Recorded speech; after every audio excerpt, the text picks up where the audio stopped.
आज तुमने जो अपनी हालत की है अरमान, ये तुम्हारा ही किया धरा है। अमीर बाप के बेटे थे, इसका मतलब नहीं कि तुम हर चीज़ का सौदा करो। अपने प्यार करने वालों के साथ भी तुमने सौदा ही किया था ना। अपने पापा के साथ करना चाहा, पर वो तो दूसरी मिट्टी के बने थे, उन्होंने ही तुम्हारे साथ सौदा कर दिया। और रिद्धिमा, वो तो तुम्हारे सौदे के आगे इतना झुक गई कि तुमने जो चाहा उसने वैसा ही किया। उसे पता था तुम बर्बादी के रास्ते जा रहे हो। तुम्हें रोकने की बहुत कोशिश की, पर तुम ना रुके तो तुम्हारे रास्ते से ही वह हट गई।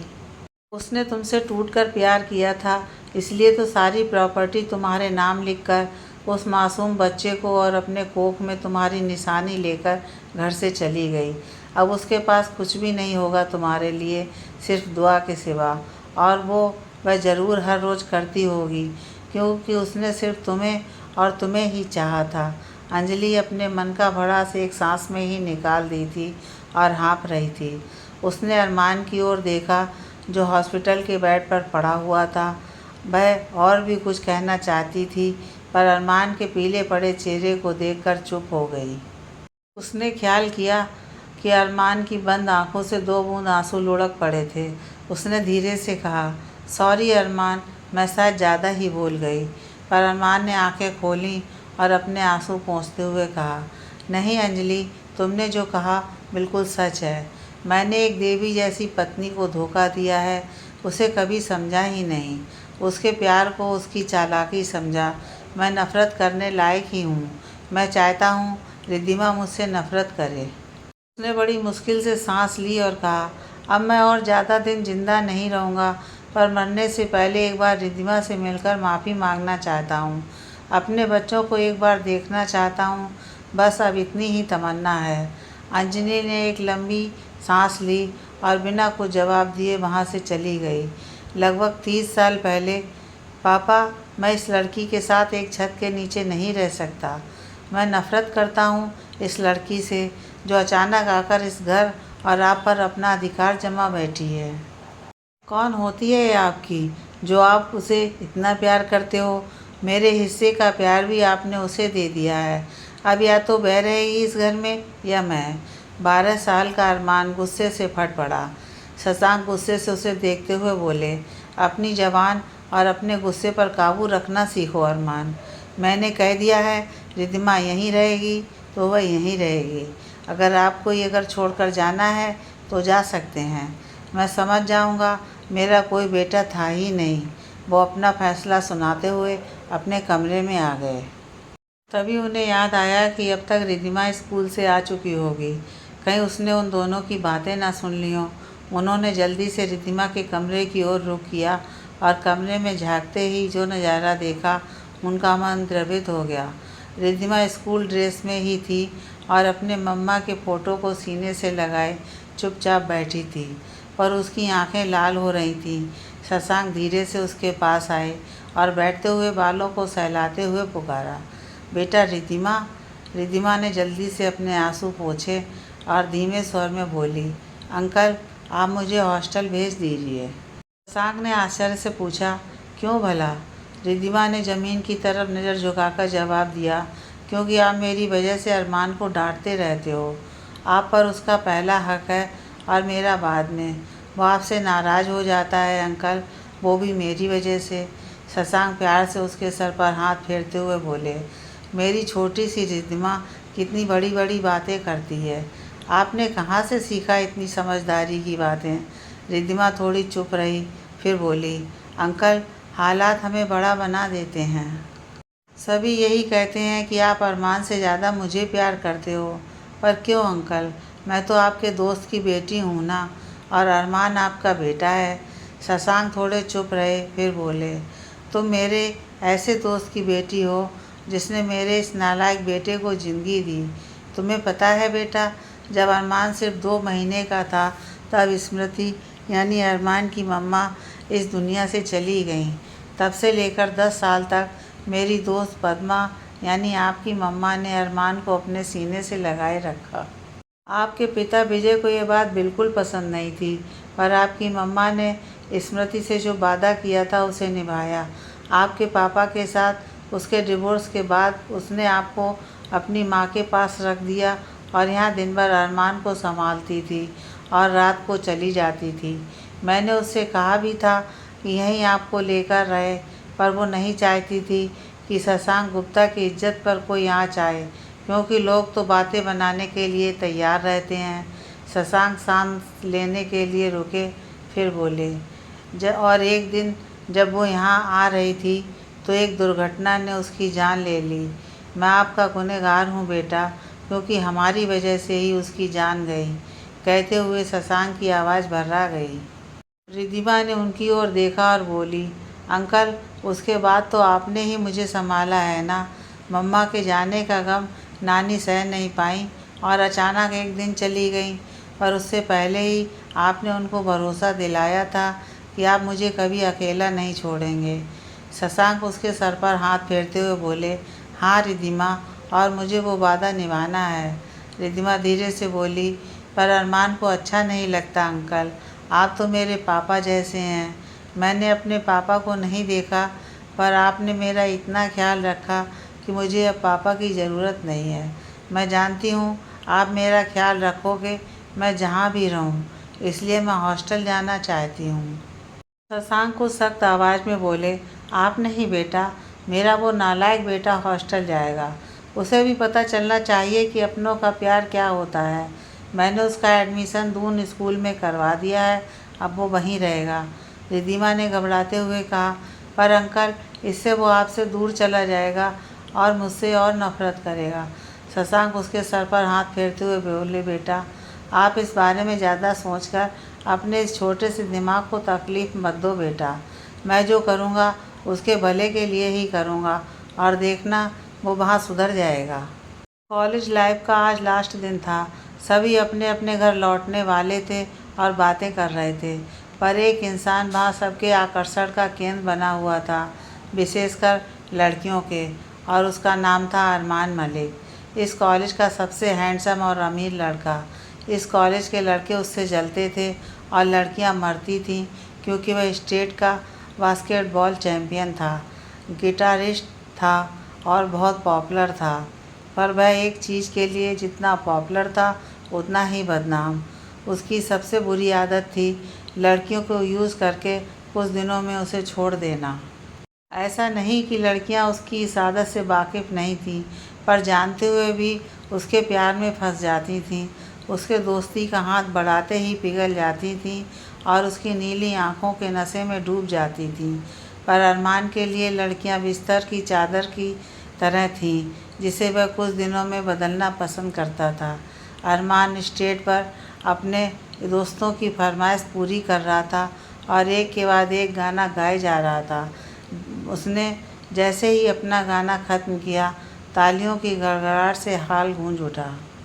अरमान स्टेज से उछलकर अपने दोस्तों के पास पहुंच गया और अपना गिटार साइड में रखता हुआ मुस्कुराकर पूछा, कैसा लगा? राहुल बोला, तालियों की गूंज ही बता रही है अरमान कि तूने कैसा परफॉर्म किया। वैसे तेरा लास्ट वाला गाना सबसे अच्छा रहा। पापा कहते हैं बड़ा नाम करेगा, बेटा हमारा बड़ा काम करेगा, मगर ये तो कोई ना जाने कि मेरी मंजिल है कहाँ। अतुल, जो अरमान के पड़ोस में रहता था, बोल उठा, वैसे हम सबको पता है द ग्रेट अरमान मलिक की मंजिल कहाँ है।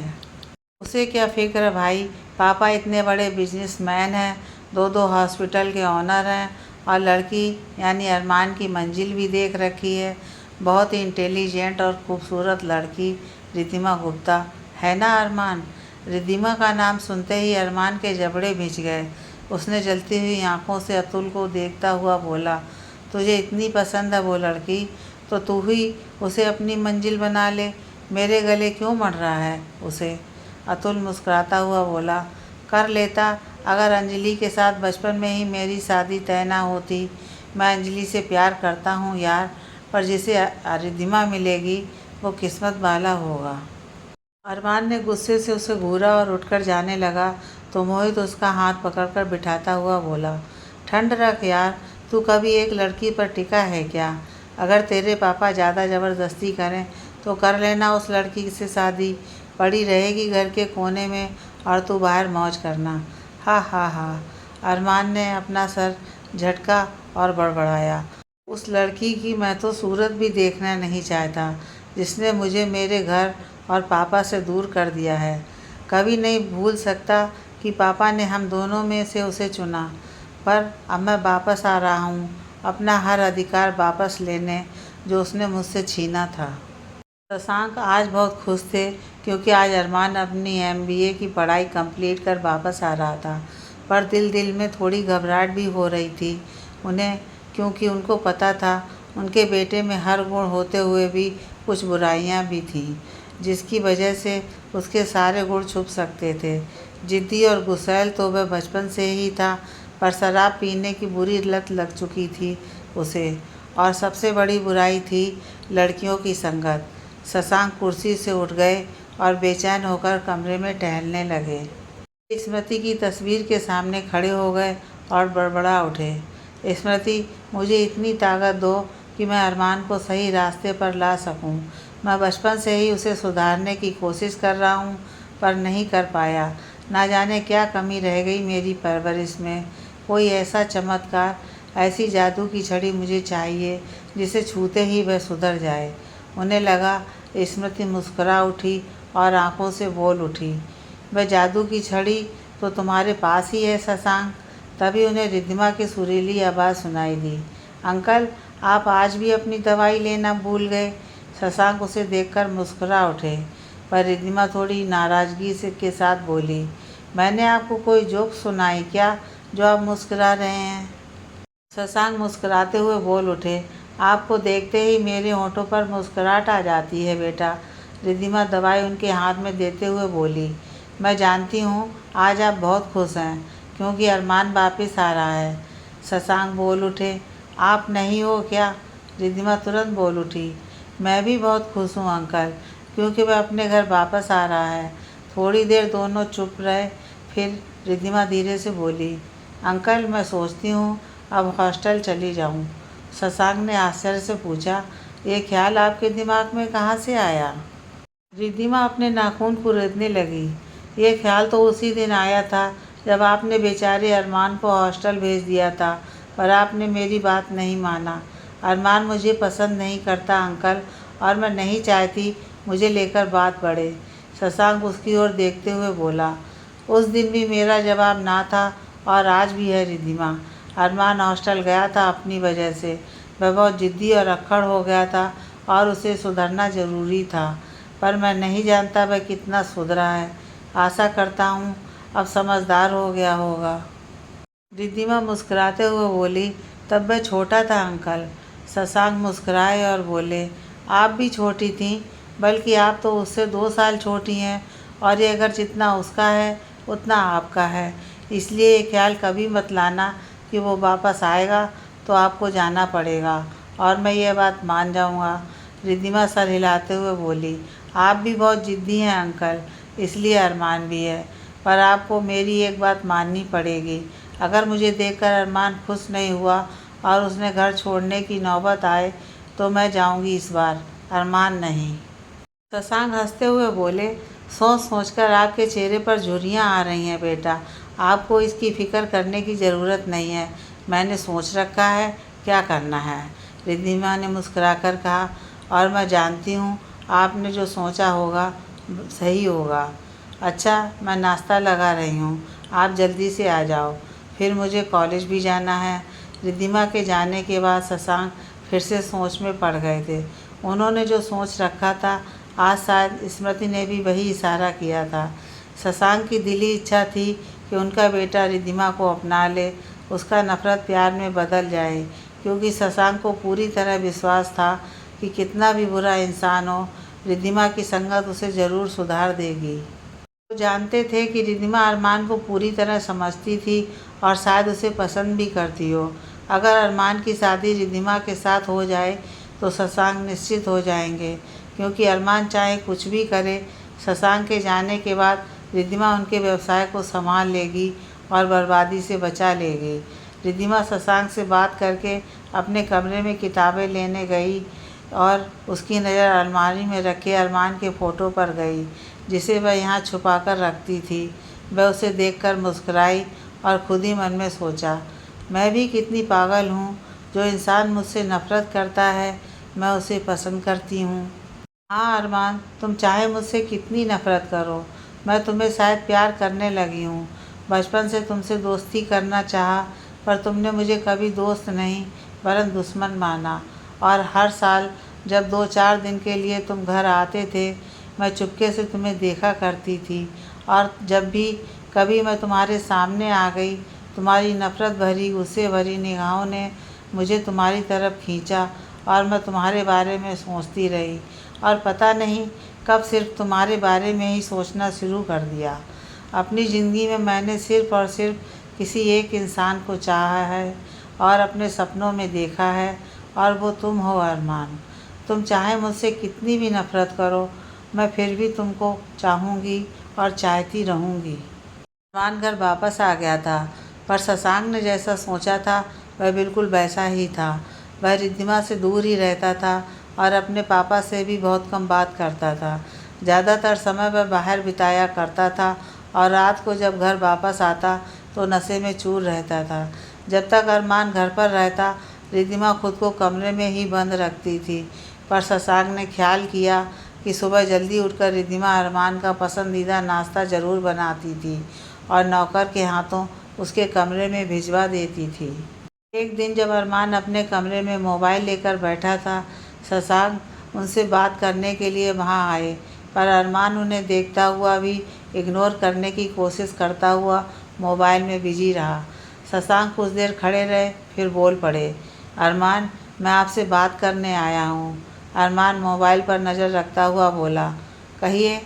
शशांक बोल पड़े, देहरादून से आए 4 महीने गुजर चुके हैं और आपके रोज़ की दिनचर्या देखते हुए लगता नहीं कि आपने अपने भविष्य के बारे में कुछ सोचा है। आगे क्या करने का इरादा है आपका? अरमान मोबाइल रखता हुआ व्यंग के स्वर में बोला, मुझे कुछ सोचने की ज़रूरत क्या है? आपने तो सब कुछ सोच कर रखा होगा और आपके पास इतनी दौलत है कि मैं अगर इसी तरह बैठकर खाऊं तब भी मेरी ज़िंदगी ऐशो आराम के साथ गुजर जाएगी।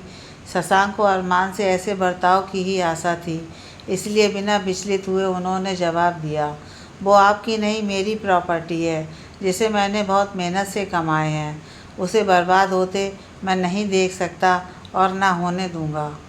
अरमान उन्हें तीखी नज़रों से देखता हुआ बोला, अपने बेटे को देना आपको बर्बादी लगता है और एक लड़की की सारी ज़िंदगी का खर्चा उठाना आपको बर्बादी नहीं लगता? मैं आपका बेटा हूँ और आपकी जायदाद पर मेरा हक है, या अभी भी आपने कुछ और ही सोच रखा है? जिस तरह बचपन में मुझे घर से निकाला, उसी तरह अब भी मुझे जायदाद से बेदखल करके उसके नाम सब कुछ करना है क्या? शशांक अपने गुस्से पर काबू रखने की कोशिश करते हुए बोले, अरमान, अपनी ज़बान पर लगाम दो और मुझे ऐसा कुछ करने को मजबूर मत करो। अरमान तीखी आवाज़ में बोला, आप ऐसा कुछ कर नहीं सकते क्योंकि मैं अब बच्चा नहीं हूँ। ऐसा कुछ अब करने नहीं दूंगा आपको। इतना कहते हुए वह झटके से उठ खड़ा हुआ और अपनी मोबाइल पटकता हुआ चिल्लाया, अब आपकी मनमानी नहीं चलने दूंगा मैं, आप इतना याद रखना। कहकर वह जाने को मुड़ा, पर शशांक की गुस्से भरी आवाज़ सुनकर ठिठक गया, जो कह रहे थे, यह घर मेरा है अरमान, और यहाँ मेरी मनमानी चलेगी, तुम्हारी नहीं। तुमने अगर अभी भी खुद को नहीं बदला तो मैं सारी प्रॉपर्टी रिद्धिमा के नाम लिख दूंगा। जिस दौलत पर तुम इतना इतरा रहे हो और खुले हाथों से शराब और शबाब में लुटा रहे हो, उसका एक भी हिस्सा नहीं मिलेगा तुम्हें। दर दर ठोकरें खाओगे तभी तुम्हें अकल आएगी। फिर मैं देखूंगा तुम्हारे कितने दोस्त और अपने हैं जो तुम्हें सहारा देते हैं। अरमान घूर कर उनकी तरफ देखा और जबड़े भींचता हुआ बोला, और मैं वादा करता हूँ आपकी इस प्यारी लड़की को दर दर की ठोकरें खिलवाऊँगा।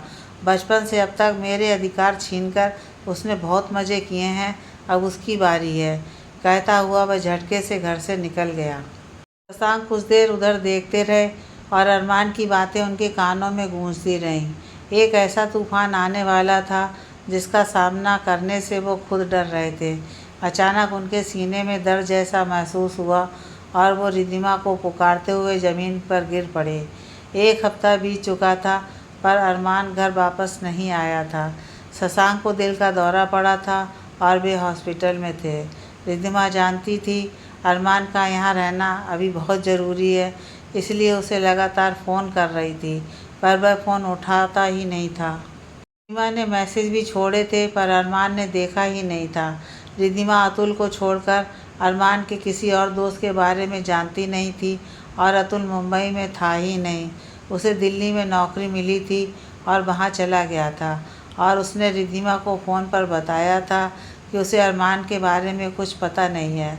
डॉक्टर मोहंती ने रिद्धिमा से कह दिया था कि शशांक के लिए ज़्यादा आशा ना रखें, क्योंकि इसी बीच उन्हें 2 अटैक आ चुके थे।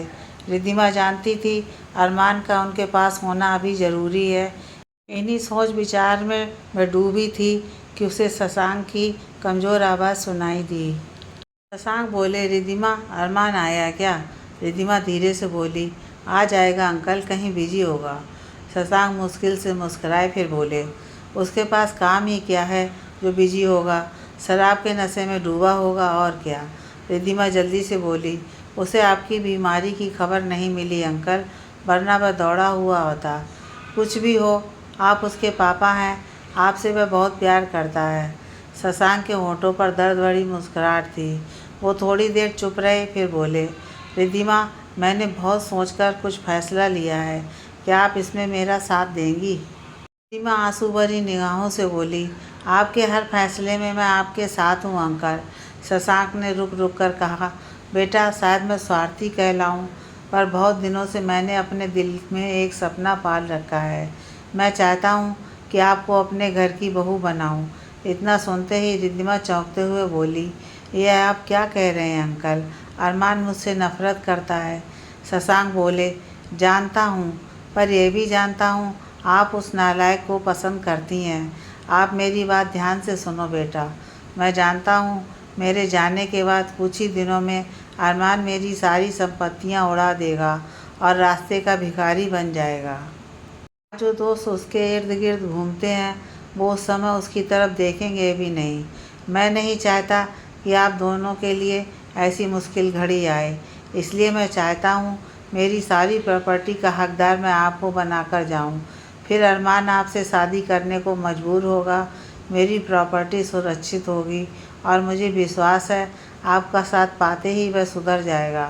पर तब तक आपको धीरज रखना होगा। क्या आप मेरे लिए इतना करेंगी? रिद्धिमा भर्राए स्वर में बोली, मैं सब करूँगी अंकल, पर आप प्रॉपर्टी मेरे नाम मत कीजिए, वरना अरमान मुझसे और नफ़रत करेगा। शशांक उठने की कोशिश करते हुए बोले, मैं आपके सामने हाथ जोड़, पर उससे पहले ही रिद्धिमा ने उनके हाथ पकड़ लिए और रोते हुए बोली, आप जो कहेंगे, जो करेंगे वही होगा अंकल, पर आप हाथ मत जोड़िए। शशांक मुस्कुराते हुए बोले, मुझे अब मरकर चैन मिलेगा बेटा, क्योंकि मैं जानता हूँ मैं अपनी प्रॉपर्टी और बेटा दोनों ही सही इंसान के पास सौंप कर जा रहा हूँ। अरमान घर लौटा था, पर शशांक की मृत्यु के 1 हफ्ते बाद। रिद्धिमा शशांक के जाने से बहुत दुखी थी और अपना दुख किसी के साथ बांटना चाहती थी, पर उसके पास कोई नहीं था। हाँ, अतुल और अंजलि ज़रूर आए थे और किसी भी ज़रूरत पर साथ रहने का वादा भी कर गए थे। वे दोनों ही रिद्धिमा के पड़ोसी और अरमान के दोस्त थे, और शशांक की बहुत इज्जत करते थे, और अरमान की इस हालात से काफ़ी दुखी थे। अतुल ने अरमान को और एक बार समझाने की कोशिश भी की थी, पर अरमान की तरफ से किसी तरह का आग्रह नहीं था कि वह खुद को सुधारे। उसने तो अपने पिता की मृत्यु के बाद भी बेटा का फर्ज नहीं निभाया था, पर रिद्धिमा ने कोई कसर नहीं छोड़ी थी। कुछ दिनों बाद अरमान का वही रवैया शुरू हो गया था, वही सारा दिन बाहर रहना और देर रात पूरी तरह मदहोश होकर घर लौटना। पर रिद्धिमा सबसे ज़्यादा दुखी और टूट तब जाती थी जब कभी वह साथ में लड़कियों को लाता था। पर शशांक के डेथ के कुछ दिन बाद जब शशांक के वकील ने अरमान से कांटेक्ट किया और शशांक की वसीयत के बारे में बताया, तो अरमान दंग रह गया। उसे लगा था कि पापा ने उस दिन गुस्से में अपनी जायदाद रिद्धिमा के नाम करने की बात कही थी, पर ऐसा नहीं था।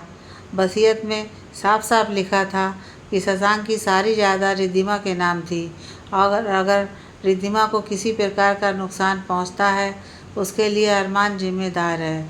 अगर अरमान रिद्धिमा से शादी कर लेता है और उसे सही मायने में पत्नी का दर्जा देता है तो रिद्धिमा की इच्छा अनुसार अरमान शशांक की जायदाद के 1/3 हिस्सा का मालिक बन सकता है और उसके लिए भी पावर ऑफ अटर्नी रिद्धिमा ही होगी।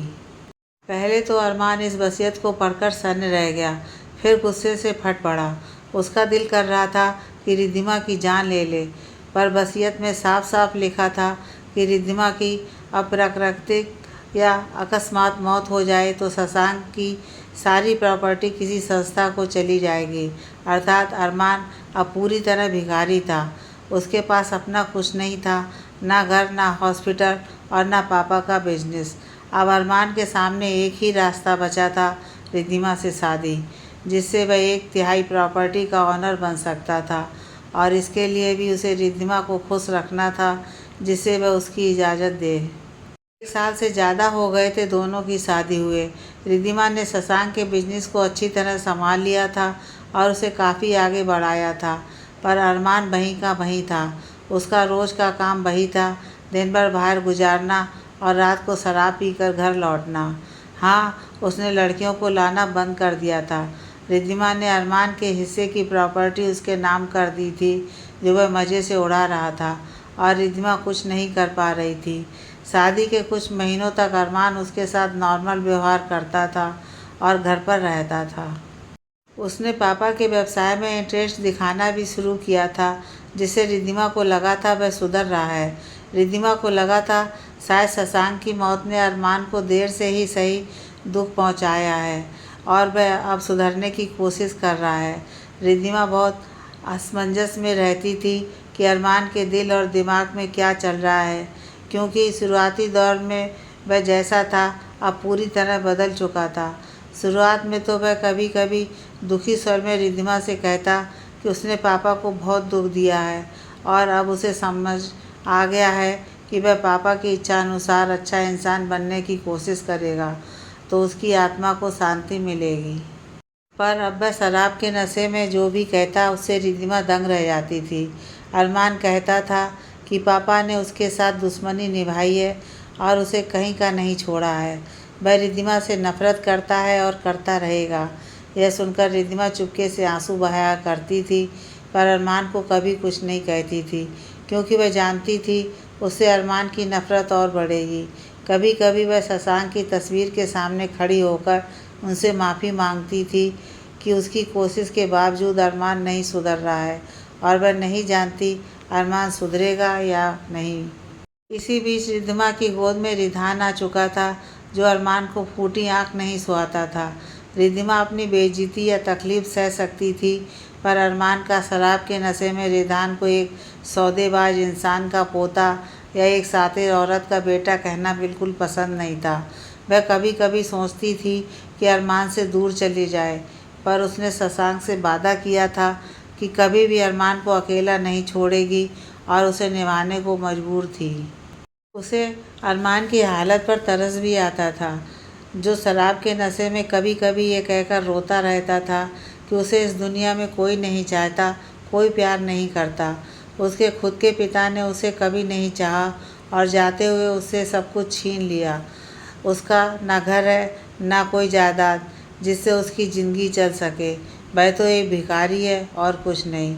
ऐसे समय में रिद्धिमा को लगता कि अरमान का जायदाद उसे लौटा दे, पर अगले दिन सुबह जब अरमान की रूढ़ बातें सुनती तो उसे लगता शशांक अंकल अपने बेटे के लिए जो सोचा सही सोचा था। अब तक वह शायद सारी जायदाद लुटा चुका होता अगर उसके नाम होती तो। इसी तरह 3 साल बीत चुके थे। रिदान अब 2 साल का हो चुका था, पर अरमान खुद को और भी बिगाड़ चुका था। रिद्धिमा सवासा छोड़ चुकी थी और इसलिए खुद को और ज़्यादा कामों में उलझाकर रखने लगी थी। एक दिन अरमान ने घोषणा की कि वह बिजनेस के लिए उच्च शिक्षा पाने के लिए अमेरिका जाना चाहता है। रिद्धिमा ने इतना ही कहा कि अगर अरमान अब तक बिजनेस संभाल लिया होता तो उसे और उच्च शिक्षा की ज़रूरत ही नहीं होती। पर अरमान का कहना था कि उसके पास ना पापा और ना रिद्धिमा जैसा टैलेंट है और ना ही इतना धैर्य है कि वह शून्य से शुरुआत करे। इसलिए उसे बिजनेस संभालने के लिए और ज़्यादा जानकारी की ज़रूरत है। उसने व्यंग से कहा, मैं जानता हूँ मैं कंगाल हूँ, कुछ करने के लिए तुम्हारी इजाज़त चाहिए, क्योंकि तुमसे ही मुझे पैसे लेने होंगे। अगर तुम मना करोगी तो ठीक है। पापा ही मेरे अपने नहीं बने तो और किसी से क्या आशा कर सकता हूँ। रिद्धिमा ऐसी बातें सुनने की आदी नहीं थी, इसलिए उसने एक बड़ी रकम अरमान के नाम करते हुए उसे अमेरिका जाने को कह दिया। अमेरिका जाने के कुछ ही महीने बीते थे कि अरमान ने रिद्धिमा को कॉल करके बताया कि उसने वहाँ अपना नया बिजनेस खोला है और उसे आगे बढ़ाना चाहता है, इसलिए उसे एक अच्छी खासी रकम चाहिए और उसे लाभ होते ही सारे पैसे रिद्धिमा को लौटा देगा। रिद्धिमा सब कुछ समझते हुए भी अरमान के नाम पैसे भेजती रही और 2 साल बाद अरमान सब कुछ गंवाकर वापस लौट आया और रिद्धिमा को बताया कि उसके पार्टनर ने उसके साथ धोखा किया है। पर रिद्धिमा के बिजनेस मैनेजर रिद्धिमा को पहले ही अरमान के विलासबहुल ज़िंदगी के बारे में बता चुका था और रिद्धिमा समझ गई कि अरमान सब कुछ शराब और अपनी रंगीन ज़िंदगी में उड़ाकर आया है। पर उसे अरमान की बातों पर विश्वास मजबूरन करना था, क्योंकि वह कभी नहीं भूल सकती थी कि उसके पास जितनी जायदाद है सबका असली हकदार अरमान है, ना कि वह। उसे अरमान पर इसलिए विश्वास करना था कि उसे शशांक अंकल को दिया हुआ प्रॉमिस पूरा करना था और अरमान को सुधरने का मौका देना था। हर बार जितनी बार वह गलती करे, अरमान घर वापस आकर बहुत ही शांत और समझदार बन गया था। उसने अपने बेटे रिदान पर भी थोड़ा बहुत ध्यान देना आरंभ किया था और रिद्धिमा के साथ भी अच्छी तरह पेश आने लगा था। वह अब रिद्धिमा के साथ ऑफिस जाने लगा था और अपने पापा के बिजनेस में इंटरेस्ट दिखाने लगा था। रिद्धिमा को लगा शायद अमेरिका में सब कुछ गंवाकर आना अरमान के लिए एक बुरा अनुभव रहा होगा और अब वह सचमुच सुधरना चाहता है। वह खुश थी अरमान के लिए और उस पर विश्वास करना शुरू कर दिया था। इसी तरह कुछ महीने बीत गए। अरमान अब शराब भी कम कर चुका था और दोस्तों का साथ भी छोड़ चुका था। वह ऑफिस के बाद जितना समय मिलता या तो रिद्धिमा के साथ व्यवसाय की बातें करता या रिदान के साथ खेलता। इसी बीच रिद्धिमा के कोख में एक नन्हे जान के आने की सूचना मिली थी, जिससे अरमान बहुत खुश था और रिद्धिमा से कहता था कि उसने रिदान के समय रिद्धिमा पर बिल्कुल ध्यान नहीं दिया, पर अब वह उसका हरदम ख्याल रखेगा। रिद्धिमा एक नई दुनिया में जीने लगी थी और अरमान को लेकर सपने देखने लगी थी। वह शशांक की तस्वीर के सामने खड़ी होकर मुस्कुराते हुए बताती कि अंकल आपने सही कहा था, आपका बेटा दिल का बुरा नहीं है और अब वह अच्छा और जिम्मेदार बनने की कोशिश कर रहा है। रिद्धिमा तब 4 महीने की प्रेग्नेंट थी और अपना इतने दिनों तक ध्यान न रख पाने की वजह से काफ़ी कमज़ोर हो गई थी। अरमान ने उसे अपना ध्यान रखने का हवाला देते हुए बिजनेस का सारा काम संभालने लगा था और बिजनेस में काफ़ी तरक्की भी हो रही थी। रिद्धिमा अब निश्चिंत थी कि अरमान सब संभाल लेगा, इसलिए वह जब भी किसी पेपर पर दस्तखत करने को कहता वह बिना देखे ही कर देती। उसे लगता था उसके प्यार और धैर्य ने अरमान को बदल दिया है और अब वह भी उसे और रिदान को चाहने लगा है, पर वह गलत थी।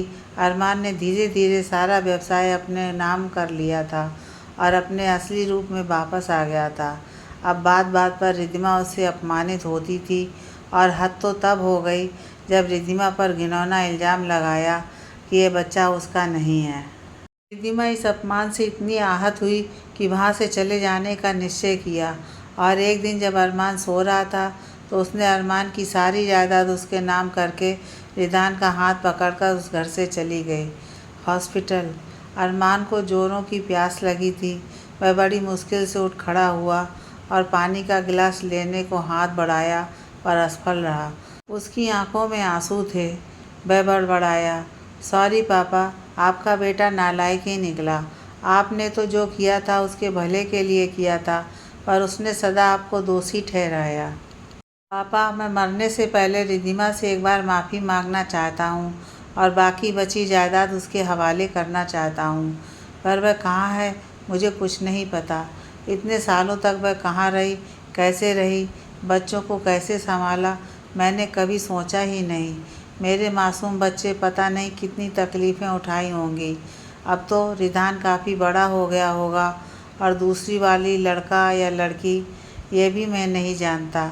मैं कैसा बाप हूँ जो अपने बच्चों को नहीं पहचानता। उसे याद आया रिद्धिमा के जाने के बाद वह कितना खुश था, मानो उसे सारा आसमान मिल गया हो। अब तो हर रोज़ घर में पार्टी होने लगी थी और वह पानी की तरह पैसा लुटाया करता था। वह अपने लक्ष्य में कामयाब जो हो गया था। बचपन से लेकर जवानी तक बस एक ही लक्ष्य था उसका, रिद्धिमा को घर से निकालना, और उसमें सफलता मिलने के बाद अब वह उसका जश्न मना रहा था। इस तरह मस्ती भरी ज़िंदगी जीता हुआ वह बहुत खुश था, पर आखिरी उसकी लापरवाही ने रंग दिखा ही दिया और व्यवसाय में नुकसान आना शुरू हो गया। आखिरकार उसने उसके शेयर बेच दिए और उसका बिजनेस ठप हो गया। अब बस उसके पास उसका घर और हॉस्पिटल के शेयर थे और वह जानता था इनके जाने से वह बर्बाद हो जाएगा। उसने फिर से अपनी कंपनी आरंभ करने का सोचा, पर अब उसका शरीर साथ नहीं दे रहा था। इतने दिनों तक खुद को शराब के नशे में डुबोए रखने की वजह से उसे उस बीमारी ने जकड़ लिया था जिसमें बचने के चांसेस बहुत कम होते हैं, और वह था लीवर सिरोसिस। सर, आप सो रहे हैं क्या? नहीं सुशांत, आओ, कहते हुए अरमान उठने की कोशिश की। सुशांत, जो अरमान का लॉयर था, उसे सहारा देकर बैठाया और बोला, आपने जैसा कहा है मैंने वैसा ही लिखा है। आपका घर और हॉस्पिटल रिद्धिमा मैम के नाम। आप यहाँ साइन कर दीजिए। अरमान हस्ताक्षर करता हुआ मुस्कुराकर बोला, अब मैं चैन से मर सकूँगा सुशांत। सुशांत बोला, ऐसा मत कहिए सर, आपका असली काम अभी बाकी है। रिद्धिमा मैम को अभी ढूंढना है सर। अरमान आंखें मूंदता हुआ बोला, वो मेरे ज़िंदा रहने पर नहीं आएगी सुशांत, मेरे मरने के बाद अखबार में सूचित करना वो ज़रूर आएगी, क्योंकि मुझसे प्यार करती थी। तभी डॉक्टर मोहंती अंदर आते हुए बोले, इतना मायूस मत हो अरमान, आप सर्जरी से ठीक हो सकते हैं। अरमान मुस्कुराता हुआ बोला, मुझे पता है डॉक्टर मोहंती, उससे बचने के चांसेस बढ़ते हैं, पर उसमें भी किसी अपनों के लीवर का छोटा सा पार्ट चाहिए, और मेरा अपना कोई है ही नहीं जो मैं कोई आशा रखूं।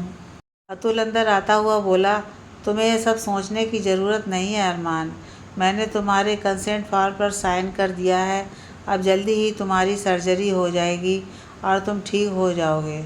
अरमान ने अतुल की ओर प्रश्नवाचक नज़रों से देखते हुए पूछा, कौन है जो मेरे लिए अंग डोनेट करने वाला है? मैं अपने इतने करीबी किसी को नहीं जानता। डॉक्टर मोहंती मुस्कुराकर बोले, आपको इसके बारे में टेंशन करने की ज़रूरत नहीं मिस्टर अरमान, है कोई, पता चल जाएगा आपको। अरमान को होश आ रहा था। उसने धीरे धीरे अपनी आंखें खोलीं, पर सब धुंधला दिख रहा था। पर उस जानी पहचानी सुरीली आवाज़ को पहचानने में उसे एक पल भी नहीं लगा, जो डॉक्टर से पूछ रही थी, डॉक्टर मोहंती, अब अरमान को कोई प्रॉब्लम नहीं होगा ना? वो ठीक है ना? अतुल की आवाज़ सुनाई दी, रिद्धिमा, तुम और तुम्हारे बच्चे का त्याग क्या यूं ही जाया होगा? अब अरमान पूर्णतः स्वस्थ है ना डॉक्टर मोहंती? डॉक्टर मोहंती बोले, यस मिसेज मलिक, आप निश्चिंत रहिए। हाँ, बस इतना ध्यान रखिएगा अब अरमान शराब को हाथ ना लगाए। अतुल बोल पड़ा, नहीं लगाएगा डॉक्टर मोहंती, मौत के डर ने उसे समझा दिया है कि वह कितना गलत कर रहा था और रिद्धिमा के साथ भी कितना बुरा किया, पर उसे लगा है रिद्धिमा उसे भूल चुकी है और कभी वापस नहीं आएगी। रिद्धिमा बोल पड़ी, कैसे नहीं आती अतुल, मैंने शशांक अंकल से वादा जो किया था, कभी अरमान का साथ नहीं छोड़ूंगी, भले ही उसने मुझे छोड़ दिया हो, पर मैं ज़िंदगी भर उसके साथ हूँ। अरमान का दिल खुशी से उछल रहा था, पर उसमें इतनी शक्ति नहीं थी कि वह कुछ कहे। रिद्धिमा से नज़रें मिलाने की हिम्मत भी नहीं थी उसमें। उसने मन ही मन कहा, मैं कितना बड़ा मूर्ख था कि इस नायाब हीरे को ठुकरा दिया था। मैं तुमसे माफ़ी मांगना चाहता हूँ रिद्धिमा, बस एक बार अपने नालायक पति को माफ़ कर देना। 1 महीने बाद अरमान हॉस्पिटल के बेड पर आंखें बंद किए हुए सो रहा था। अब वह ठीक था। वह आंखें बंद किए सोच रहा था कि रिद्धिमा ने जो किया वादा निभाने के लिए किया, पर अब वह शायद अरमान के सामने नहीं आना चाहती, क्योंकि अब तक एक बार भी वह उससे मिलने नहीं आई थी। अरमान सोच रहा था कि गलती उसकी ही थी। उसने रिद्धिमा पर जो अत्याचार किए थे, जिस तरह उसे घर से निकाला था, वह कैसे भूल सकती है। आज अरमान कैसे सोच सकता है कि वह उसे माफ़ कर देगी। उसने जो किया है, अपना कर्तव्य निभाया, पापा को दिया हुआ वचन पूरा किया है। अरमान को पता चला कि उसे उसके किशोर बेटे ने लीवर का पार्ट दिया था, जिससे उसकी जान बची। वह अपने बेटे से एक बार मिलना चाहता था, जिससे अपना आभार प्रकट कर उससे माफ़ी मांग सके, पर शायद रिद्धिमा ये नहीं चाहती थी। तभी अतुल अंदर आया और मुस्कुराता हुआ बोला, कैसे हो अरमान, किस सोच में पड़े हो। अरमान बैठता हुआ बोला, मैं बिल्कुल ठीक हूँ अतुल। मैं सोच रहा था मेरी ये ज़िंदगी मेरे बेटे और रिद्धिमा की देन है। मैं जानता हूँ मैं माफ़ी के लायक नहीं हूँ, पर एक बार माफ़ी मांगना चाहता हूँ।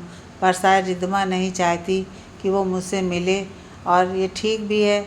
मैंने खुद अपने पैरों पर कुल्हाड़ी मारी थी अतुल, अब पछताने से क्या फ़ायदा। अतुल मुस्कुराता हुआ बोला, सही है, क्योंकि अब पछताने की ज़रूरत नहीं है। देखो तुमसे कौन मिलने आया है।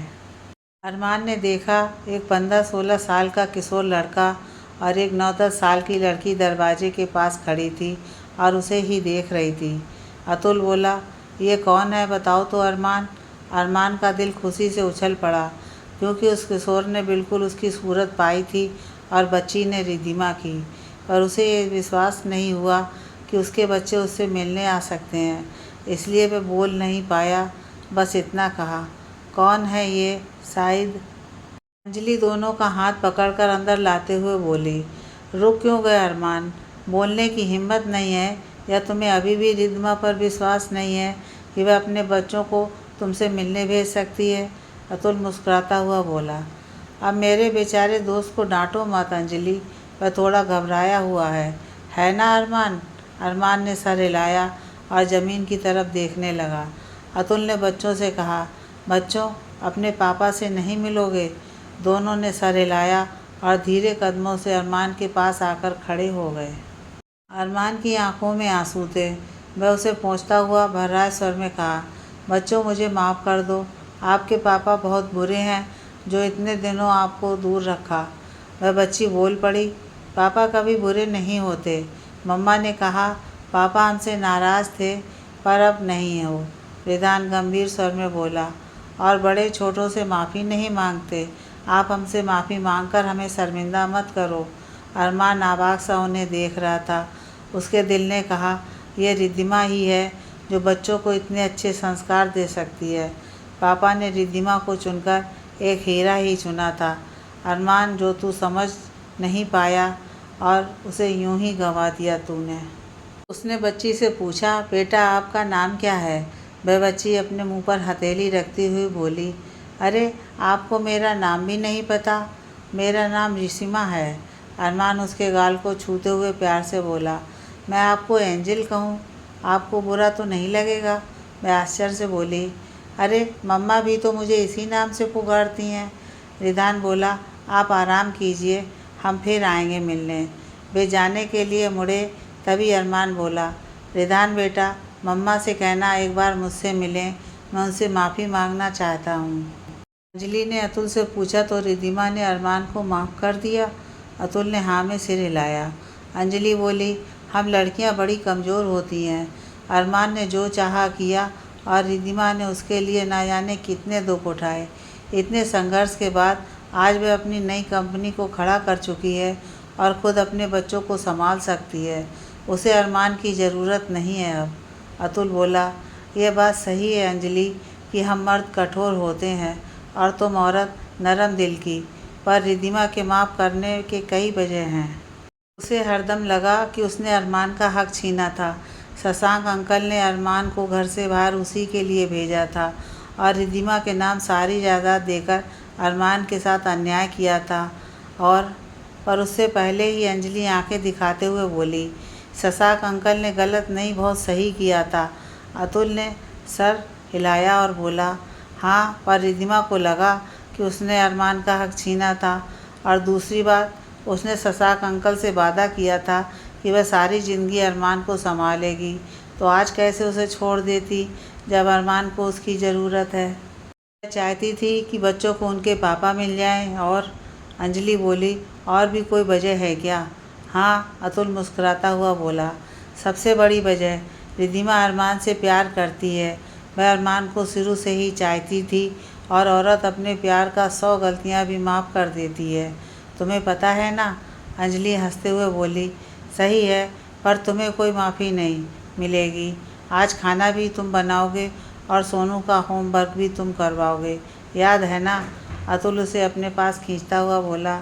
याद है, और आपका हुक्म सर आँखों पर। अरमान अपने कमरे में सोया सोया थक चुका था। डॉक्टर ने उसे अभी ज़्यादा टाइम आराम करने को कहा था। अरमान ने रिद्धिमा से माफ़ी मांग ली थी और उसके नाम के सारे कागजात उसे सौंप दिए थे, जो रिद्धिमा ने स्वीकार नहीं किया था। पर वह बच्चों को लेकर उस घर में फिर से आ गई थी, जहाँ उसने अपना बचपन बिताया था। अरमान ने यही कहा था कि अगर वह वहाँ बच्चों को लेकर वापस आएगी, तभी अरमान समझेगा कि उसने उसे माफ़ कर दिया है। अरमान बेड से उठा और बच्चों के कमरे में आया और झांका तो देखा दोनों किसी काम में व्यस्त थे। अरमान ने धीरे से पूछा, बच्चों क्या हो रहा है? रिसीमा ने उसकी ओर देखा और होंठ पर उंगली रखते हुए बोली, धीरे पापा, कुछ सीक्रेट है, मम्मा को मत बताना। अरमान मुस्कुराया और धीरे से बोला, वैसे आपकी मम्मा हैं कहाँ? रिसीमा फुसफुसाई, ऑफिस गई हैं, पर कभी भी आ सकती हैं और हमें उनसे उनका सरप्राइज़ छुपाना है। अरमान फुसफुसाया, पर मम्मा को सरप्राइज़ क्यों? रिसीमा बोली, धत तेरे घी, आपको इतना भी पता नहीं, मम्मा का अगले महीने हैप्पी बर्थडे है, उन्हें सरप्राइज़ गिफ्ट देना है। हम हर साल देते हैं, है ना भैया? रिदान ने सर हिलाया और अपने काम में बिजी रहा। अरमान के साथ रिसीमा की काफ़ी अच्छी दोस्ती हो गई थी, पर रिदान थोड़ा कम ही बोलता था और अरमान को लगता उसका बेटा उम्र से ज़्यादा बड़ा और समझदार हो गया है। उसने रिसीमा की ओर देखा और फुसफुसाया, मुझे आपकी टीम में शामिल नहीं करोगे बेटा? रिसीमा से पहले रिदान ने जवाब दिया। आप खुद क्यों नहीं देते उन्हें कुछ? अरमान थोड़ा चुप रहा, फिर बोला, सॉरी बेटा, मुझे तो उनकी पसंद भी पता नहीं है। रिदान अपना काम करता हुआ बोला, आप उन्हें कहीं घुमाने क्यों नहीं ले जाते? मैं अतुल अंकल से कह दूँगा, वो सारा इंतज़ाम कर देंगे। अरमान असमंजस में खड़ा रहा। तभी रिसीमा बोल उठी, नो टेंशन पापा, मैं बताती हूँ। आप मम्मा को पेरिस घुमाने ले जाओ, उन्हें वहाँ घूमने का बड़ा शौक़ है और हम भी जाएंगे आपके साथ। रिदान बोला, नहीं रिसू, अगले महीने हम समर कैंप में जाएंगे और मम्मा पापा घूमने, है ना पापा? अरमान ने सर हिलाया और दिल में सोचा कि उसका बेटा कितना समझदार है। वह मुस्कुराया और उन पलों में खो गया जब वह अपनी खूबसूरत और समझदार पत्नी के साथ सपनों की दुनिया में होगा।